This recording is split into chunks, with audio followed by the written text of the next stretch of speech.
ब्रह्मा गुरुर्विष्णु गुरुर्देवो महेश्वरा गुरुर्साक्षात् परब्रह्मा तस्मै श्री गुरवे नमः.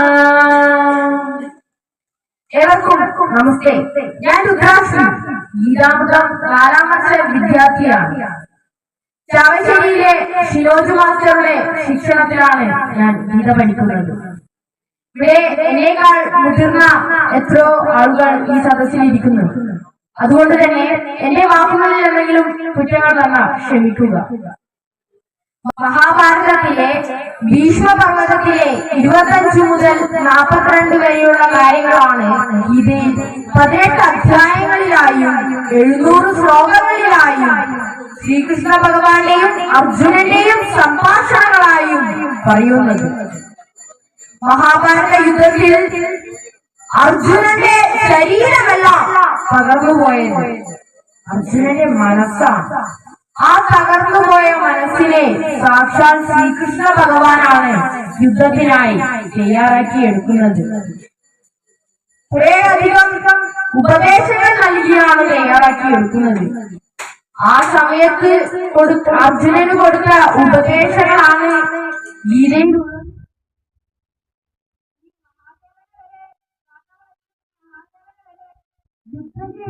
അർജുനനാണ്.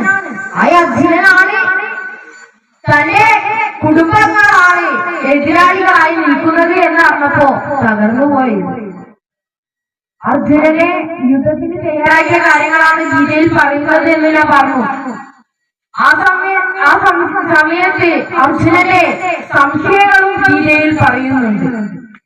എന്താണ് ഭഗവത്ഗീത എന്ന് അതിന്റെ ധ്യാന ശ്ലോകം തന്നെ വളരെ വ്യക്തമായി പറയുന്നുണ്ട്. അതായത് സർവോപനിഷദോ ഗാവോ ഗോപ്താ ഗോപാലനന്ദനാ പാർത്ഥോ വത്സസുധീർ ഭോക്താ ദുഃഖം ഗീതാമൃതം മഹത്. സർവോപനിഷത്തുകളിലാകുന്ന സർവപശുവിനെ മുൻനിർത്തി എടുക്കുന്ന മറുപാലാണ് അമൃതാണ് ശ്രീമദ് ഭഗവത്ഗീത എന്നാണ് പറയുന്നത്. സർവോപനിഷത്താണ്. ഉപനിഷത്തുകൾ എന്ന് പറഞ്ഞാൽ എന്താണ്? മുസ്ലിം മതത്തിന്റെ മതഗ്രന്ഥം ഏതാണ്? ഖുർആൻ. അതുപോലെ തന്നെ ക്രിസ്ത്യൻ മതത്തിന്റെ മതഗ്രന്ഥം ഏതാണ്? ബൈബിളാണ്. അങ്ങനെയാകുമ്പോൾ ഹിന്ദു മതത്തിന്റെ മതഗ്രന്ഥം ഏതാണ്? മഹാഭാരതം, ഇതിഹാസം, പുരാണങ്ങൾ, വേദങ്ങൾ, ഇങ്ങനെ ഒട്ടനവധി ഗ്രന്ഥങ്ങളുണ്ടല്ലേ നമുക്ക്. എത്ര ഗ്രന്ഥങ്ങളല്ലേ. പക്ഷേ ഇവയൊക്കെ പഠിച്ചെടുക്കുക എന്നത് ഒരു സാധാരണക്കാരന് സാധ്യമായ ഒരു കാര്യമല്ല. മഹാഭാരതത്തിൽ തന്നെ 1,25,000 ശ്ലോകങ്ങളുണ്ട്. ഇതൊരു സാധാരണക്കാരന് പഠിച്ചെടുക്കാൻ സാധിക്കുമോ? ഒരിക്കലും കഴിയില്ല. അവിടെയാണ് നമ്മൾ മനസ്സിലാക്കേണ്ടത് ഗീതയുടെ മഹത്വം. എല്ലാത്തിനെയും സാരമായിട്ടാണ് ഗീത നമ്മുടെ മുന്നിലേക്ക് വരുന്നത്. സർവ ഉപനിഷത്തിന്റെയും വേദത്തിന്റെയും എല്ലാം സാരമായിട്ടാണ് ഗീത നമ്മുടെ മുന്നിലേക്ക് വരുന്നത് എന്നാണ്. സർവോപനിഷദോ ഗാവോ ഗോപ്താ ഗോപാലനന്ദന. ഗോപ്താ ഗോപാലനന്ദൻ സാക്ഷാൽ ശ്രീകൃഷ്ണ ഭഗവാനാണ്. അല്ലാതെ അപ്പുറത്തെ വീട്ടിലെ കുഞ്ഞിരാമാട്ടനല്ല. ആരാണ്? ശ്രീകൃഷ്ണ ഭഗവാനാണ്. ഭഗവാൻ പറഞ്ഞെടുക്കുന്ന നറുപ്പാലാണ് ശ്രീമദ് ഭഗവത്ഗീത എന്നാണ് പറയുന്നത്. ഈ കറന്നെടുത്ത നറുപ്പാല് ആർക്കാണ് കൊടുക്കുന്നത്? പശുക്കിടാവിനാണ്. അവിടെ പശുക്കിടാവായി പറയുന്നത് ആരെയാണ്? അർജുനനെയാണ്. അർജുനൻ എന്ന് പറയുമ്പോ മനുഷ്യനാണ് ഗീതയിൽ പറയുന്നത്. ആ കറന്നെടുത്ത നറുപ്പാല് അമൃത് നമുക്ക് മനുഷ്യർക്ക് തരുകയാണ്. ചിലവരത് സ്വീകരിക്കുന്നു, ചിലവരത് തള്ളിക്കളയുന്നു. സ്വീകരിക്കുന്നവർ ജീവിതത്തിൽ വിജയിക്കുന്നതുമുണ്ട്. സ്വീകരിച്ചെന്ന് വിചാരിച്ച് അവർക്കൊരു നഷ്ടവും ഉണ്ടാവുന്നില്ല. പാല് എന്നാണ് പറയുന്നത്, അമൃത്. പാലിന്റെ ഗുണങ്ങളെ പറ്റി പറയേണ്ടി വരില്ല.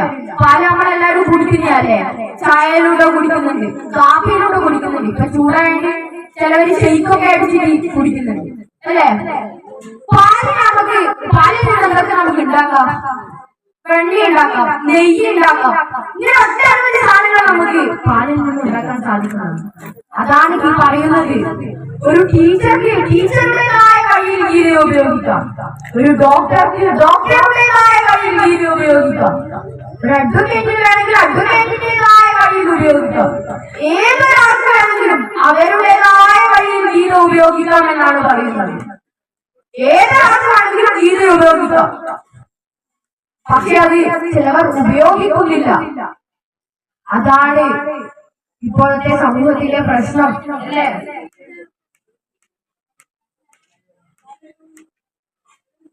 അമൃത് കുടിച്ചാൽ മരിക്കില്ല എന്നൊക്കെ നമ്മൾ പണ്ട് കേൾക്കുന്ന കാര്യമാണ്. ഞാനിപ്പോ അമൃത് എന്ന് പറഞ്ഞപ്പോ ചിലവരെ മനസ്സിലെങ്കിലും വന്നിട്ടുണ്ടാവും, അപ്പൊ ഗീത പഠിച്ചാൽ മരിക്കൂല അല്ലേ, അങ്ങനെയാണെന്ന് വന്നിട്ടുണ്ടാവും അല്ലെ. പക്ഷെ ഞാൻ അങ്ങനെയല്ല പറയുന്നത്. അമൃത് കുടിച്ചാ മരിക്കില്ല എന്ന് പറയുന്നത് പോലെ ഗീത പഠിച്ചാ മരിക്കില്ല എന്നല്ല ഞാൻ പറയുന്നത്.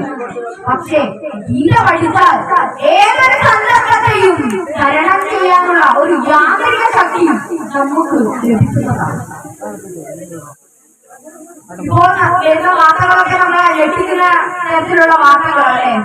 ബഹിരാകാശ യാത്ര നടത്തി വന്ന സുനിത വില്യംസിന്റെ വാക്കുകൾ നിങ്ങൾ കേട്ടില്ലേ? സുനിത വില്യംസ് ബഹിരാകാശ യാത്രക്ക് പോകുമ്പോൾ ഭൂമിയിൽ നിന്നും 2 സാധനങ്ങളാണ് കൊണ്ടുപോയത്. വെറും 2 സാധനങ്ങൾ. ഒന്ന് ഗണപതിയുടെ ഒരു ചെറിയ വിഗ്രഹം, വിഘ്നേശ്വരന്റെ ഒരു ചെറിയ വിഗ്രഹവും, പിന്നെ കൊണ്ടുപോയത് ഒരു ഭഗവത്ഗീതയാണ്. എന്തുകൊണ്ടാണ് മറ്റു ഗ്രന്ഥങ്ങളൊന്നും അവിടെ കൊണ്ടുപോകാതിരുന്നത്? നമുക്ക് അനേകം ഗ്രന്ഥങ്ങളുണ്ടല്ലോ, ഗ്രന്ഥങ്ങള് മഹാഭാരതം, ഇതിഹാസം, വേദങ്ങൾ, പുരാണങ്ങൾ, ശ്ലോകങ്ങളുള്ള പല ഗ്രന്ഥങ്ങളുമുണ്ട്. കൃഷ്ണന്റെ ഗുരുവായൂർ പോയ എത്ര ഗ്രന്ഥങ്ങൾ പഠിക്കാൻ നമുക്ക് കിട്ടുന്നത്? എന്തുകൊണ്ടാണ് മഹാഭാരതവും രാമായണവും അത്ര ആ തരത്തിലുള്ള ഗ്രന്ഥങ്ങളൊന്നും കൊണ്ടുപോകാതെ ഭഗവത്ഗീത കൊണ്ടുപോയത്? ഈ വാക്കുകളൊക്കെ കേൾക്കുമ്പോഴാണ് പലർക്കും ഗീതയുടെ മഹത്വം മനസ്സിലാവുന്നത്. ഇപ്പോൾ അധികം കേൾക്കുന്ന വാർത്തകളാണ് നമ്മളെ ഇന്ത്യയാണ് നമുക്ക് നിയന്ത്രിക്കാൻ സാധിക്കുന്നില്ല എന്നൊക്കെ നമുക്കത് പറയാം. അതിനു മുന്നേ തന്നെ ഗീത അമ്മയാകുന്നു എന്ന് ഗീതയുടെ ജ്ഞാനശ്ലോകത്തിൽ പറയുന്നു. എങ്ങനെയാണ് ഗീത അമ്മയാകുന്നത്?